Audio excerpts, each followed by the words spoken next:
Welcome back, podcast enthusiasts. UofTMHA presents Felt That, a mental health podcast, episode 5, Body Image. My name is Caroline, and I'm a second year majoring in health and disease with a double minor in psychology and immunology at U of T St. George. I'm here alongside two lovely ladies. Hi, my name is Jessica. I also go by Nasay, and I'm a third year psychology specialist and criminology major at UT St. George. Hey everyone, my name is Nina and I'm a fourth year specializing in mental health studies at UT Scarborough. Now, pop on an earbud, have some time to reflect, and get ready to dive deeper with us. Just a disclaimer, as a primarily student-run podcast, we are not professionals attempting to provide advice in any shape or form. Our main goal is to start the spark of a conversation, consider different perspectives, and unite youth together. Also, trigger warning, this episode is focused on topics related to body image, which may be distressing to some listeners. Now, before we delve in, let's first talk about what body image really means. Experts define it as a complex emotional experience, which relates to one's belief about their appearance, physical aspects of their body such as height, weight, and shape, and the sensations felt within their body when moving. Someone with a positive body image is satisfied and accepts their body, while the opposite is due to a desire for their body to change and general dissatisfaction with it. Positivity has been found to be linked to higher self-esteem, better mental health, increased physical health, and a decrease in unhealthy eating. Contrastingly, feeling dissatisfied is tied to emotions such as shame and embarrassment, or feeling like not enough when comparing one's own body to others. While perceptions of self-body image are deeply personal experiences that are impacted by one's own history, perceptions, and predispositions, the way a person feels about their body is often influenced by environmental factors such as culture and societal pressures. Nowadays, the general message that is being expressed in social media is that we can never be enough because the goalpost of an ideal body type is constantly changing, and rapidly too. So, Caroline, care to share about ideal body images of the past? Yeah, of course. So, funny enough, we were relatively accepting back in the 1900s, and we had a diverse set of body shapes. Back then, artists created sculptures of goddesses, such as Aphrodite, with a full silhouette. These sculptures can be described as full, with plump, pear-shaped bodies. Some other artists portrayed goddesses as more athletic, but still not the slim figure we see nowadays. But a lot has changed since then, and we see this huge shift in the 90s when supermodels first became popular. By North American standards specifically, we had women such as Kate Moss who would parade the fact that she would use substances to maintain her figure. This ideal figure was tall, athletic yet extremely lean, with little to no curves. These women were as tall as 5'8" and weighed around 105 pounds. Throughout the 2000s, this ideal body type slowly morphed into what we see with people such as the Kardashians. Large curves and a big bubble butt is what we term the slim, thick body type. Although many celebrities claim to have gotten this figure through their fitness regime, we can realistically see that it isn't possible without a surgery or two. No matter which timeline you're in, entering adolescence while being flashed these photos of how your body should look can really damage your self-esteem. During development, you're trying to find out who you are and who you want to be. Nowadays, younger and younger kids are becoming body conscious to try and fit into the societal standard. The problem with this constant fluctuation of the ideal body type is the fact that our bodies are not a trend. We as humans were not meant to succumb ourselves to dieting or plastic surgery to touch up what society thinks we should have. Although we are slowly adapting to body neutrality, you can still see the societal push for the trending body type on social media. Now, Jessica, tell us a little bit about how these constant changes in body image differ by culture. Yeah, so in addition to the ever-changing body images over time, there are cultural differences in beauty standards. I specifically will be comparing typical South Korean beauty standards and the American Western Canadian standards, as I am a Canadian Korean who has been heavily exposed both. However, I'm sure what I will talk about will be relatable to any two cultures. As Carolyn mentioned, the most praised body type today in Western culture is slim, thick, and this bubble butt for women. And in addition, we've also seen trends for fox eyes, tan skin, and rosy cheeks. However, in Korea, they kind of differ. The most praised body type for women is skinny, fair skin, big eyes, and a 90 degrees shoulder line, which is like your neckline to your shoulder has to be 90 degrees, very specific.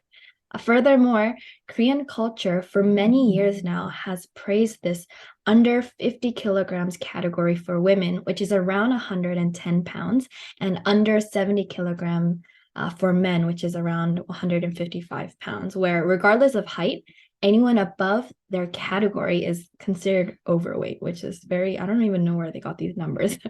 So we also even see famous K-pop celebrities, even our lovely BTS and Blackpink, although we love them, throwing around these numbers, which is extremely dangerous and unrealistic, where they say, oh, I'm under 70 kilograms, or oh, I'm finally under 50 kilograms. And throwing around these numbers can definitely stir controversy and a lot of toxicity, considering, what weight I have to be.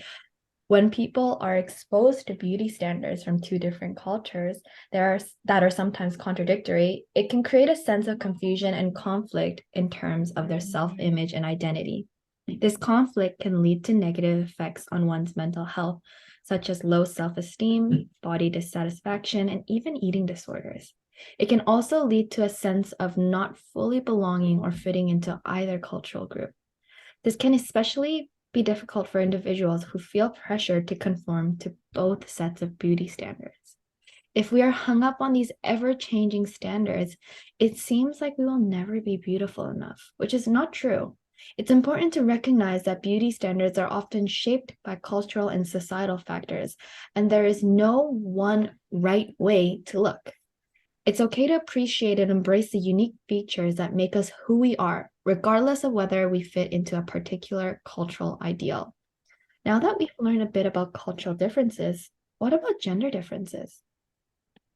Great points, Jessica. We can really see how this problem is international and different depending on your culture. So, no matter your gender, I think we can agree there's an unrealistic expectation for everyone.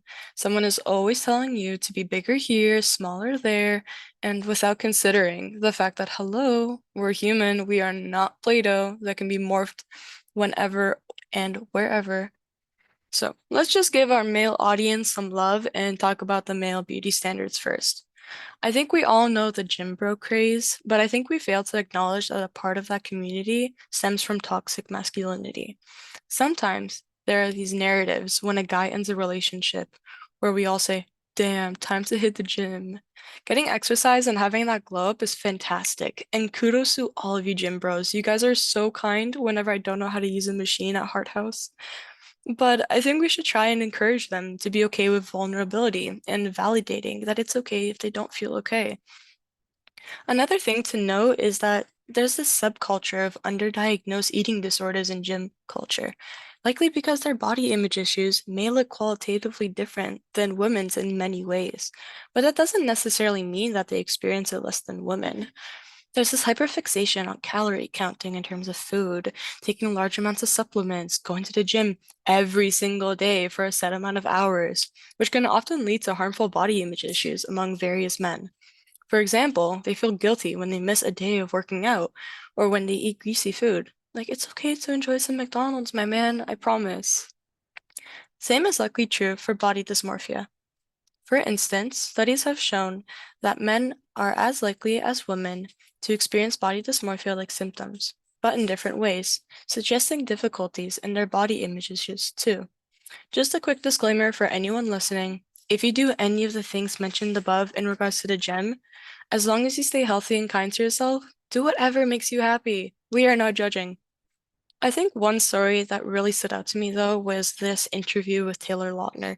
And if that name doesn't ring a bell, he played an extremely fit wolf guy in Twilight, back when he was only 16 years old. Now, as a 31-year-old, he gets backlash on how he isn't as fit as he was 15 years ago, which is so unfair. This only fueled his hyperfixation on his body, and since then, he has opened up about the struggle of being shirtless on screen so often and constantly seeing himself during his physical peak, wondering why he doesn't look like that anymore.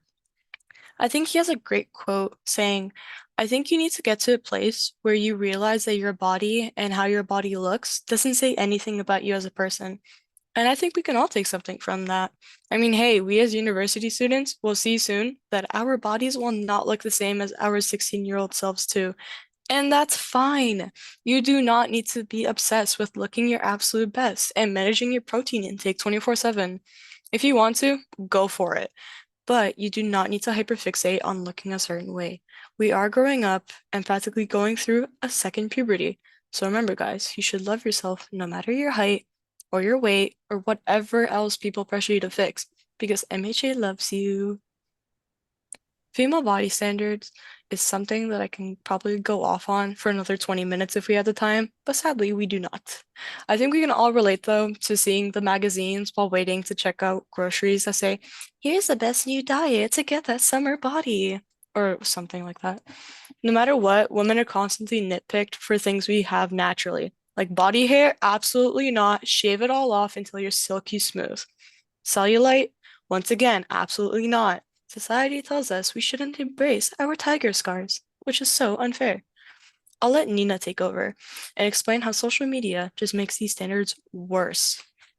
Thanks. And yeah, it isn't making anything better. More and more research has found that exposure to media and the pressure it places on both women and men increases body dissatisfaction. Models, actors, influencers, seeing them on social media influences our perspectives on what we consider normal and even achievable. As Caroline has mentioned, there are differences in male and female standards, but social media reinforces both. Studies have found that exposure to the thin ideal in mass media increases dissatisfaction, internalization of the ideal, and disordered eating among women. And pressure in the media to be muscular has found to relate to body dissatisfaction in men. So social media influences our perception of our body image. What is important to remember is that most of the images and videos we see have been carefully selected and created, chosen to be shared. They are not reflections of reality. Oftentimes, posing can create a more aesthetic looking figure that we then perceive to be the model's default appearance, when in reality, it was only held for a split second. Flexing those abs. Also, Photoshop and the other images or video editing software can completely alter an image to hide any imperfection, and makeup can too. Although it's easier said than done, we can protect our self-esteem and satisfaction by being critical of the media we are consuming. By analyzing the messages that are influencing us, we are reminded that our self-image and potential do not need to be defined according to social media standards, but rather our own. Yeah, social media plays such a big role in our society, right? Since we're on the topic of social media, we can't ignore all these health facts that get thrown around through all these what I eat in a day videos, or how to get a six pack in 30 days, or let's get our bikini bodies, all these videos, TikToks trends that are always around. The idea that a quote unquote perfect body image is synonymous with good health is a common misconception that can be harmful to people's mental health and physical health. Let me give you an example. Research done by the Southern Illinois University revealed that it is unnatural for most women to have a six-pack while maintaining a healthy relationship with food and exercise. This is because women generally need a body fat percentage of at least 20% in order to remain fertile and have regular menstrual cycles, which is why we see many women who excessively diet and lift heavy weights sometimes lose their periods. And this is coming from personal experience myself. We also need to consider our body in comparison to men who can get to as low as 6% body fat and still remain in the healthy category. We have an additional organ system as females. However, there are some exceptions to this. Some women do have a more muscular build or a naturally low body fat level that allows for their abdominal muscles to be visible. However, it is dangerous for some women to excessively lower their body weight just to have those aesthetic visible abs. I would like to clarify that I'm not saying exercising, lifting weights, and doing ab exercises is bad, but losing body fat for the purpose of having abs may lead to health concerns for women. Health is a multifaceted concept that extends beyond physical experience. It's important to recognize that genetics also play a significant role in determining our body shape, size, and composition. Like I mentioned before, some people may have a natural predisposition to have a more muscular build or a lower body fat percentage, making it easier for them to achieve these abdominal muscles, visible abdominal muscles. While having a healthy body weight and taking care of one's physical health is important, they are not the only components of overall health. Mental health, emotional well being, and social connections also play a crucial role in our overall health and well being. A strong and healthy body looks different on everyone, and there's no one size fits all approach to achieving any specific body feature. So true. And on the topic of different looking bodies, often there are double standards based on body size. Going back to the example of what I eat in a day, for people who appear bigger, it's not uncommon to receive comments that might suggest they're eating too much, even when they're eating healthy things like an apple. On the other hand, a person who's skinny and eats large quantities, like those mukbangs that I can't look away from, often they don't receive these negative comments. As Jessica has mentioned, health has genetic factors, and so the amount of food one person eats differs. For example, two people eating the same food and engaging in the same exercise may have different weights due to their metabolism. It's not helpful to base your diet on that of others because what each person needs is unique to them. Also, diet trends often make it seem as though what you're eating is the sole reason for your body shape or weight. If you just find the right diet, then you'll finally be satisfied with your body image. And so you try keto or intermittent fasting or a Mediterranean diet. However, factors like your lifestyle, environment, and physical and mental health all contribute to weight gain. These additional factors should be considered when pursuing your ideal body. Imagine a person adding additional protein and calories to their diet in the hopes of having a more muscular figure is unlikely to meet their goals if they're not also exercising regularly. And dietary supplements have the same issue, portraying themselves as an instant solution that can help you melt away your fat or lose weight naturally. In reality, though, just like diets, supplements only target one aspect of a whole host of factors that influence your body. Also, there's little scientific evidence to show that they even actually work. For example, Kim Kardashian had previously endorsed a company that creates appetite suppressant gummies, which can be very harmful. So, really, they may fail to make any changes at all. The reality is that long-term daily habits that impact all factors mentioned have the biggest impact on our health. Identifying the reasons why you want to change, which ideally would be to feel better mentally and physically, and planning for sustained changes can help you stick to the plan and achieve your goals. Speaking of changes, why don't we discuss some ways we cultivate body neutrality in our lives? Ooh, that's a really good question. I think something that really helped me to be comfortable in my body is to find others who have my body type. Being exposed to the fact that your body is normal really helps to know that you're not alone with your shape. It's also helped me come to terms with my own insecurities because if it looks good on another person, it looks great on me too. So, yeah, and also don't forget those positive affirmations, guys. Yeah, and sometimes we can't help but have negative thoughts about aspects of our bodies. That's true for me.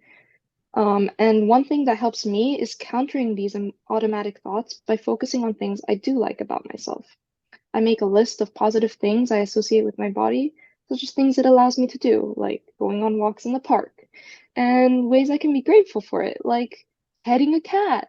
These affirmations help me decrease the negative associations and keep me focused on accepting my body as it is. Yeah, those are just some amazing tips. Personally, what I found to be the most helpful is to engage in some physical activity to shift my focus to what my body can do rather than how it looks. Last summer, I actually tried out pole dancing for the first time, and I've been wanting to get back into it again. Just a little busy with school, but pole dancing is so fun, but it's so hard, and your body has to move in so many different places. But it was so amazing to see how much I improved each class and seeing what my body can do. And I didn't know I could do some of these things. So whether it's cycling, walking, yoga, trying out a new sport, or even simply just getting through a busy day, walking on campus, I'm telling you guys, it's a rough thing to do.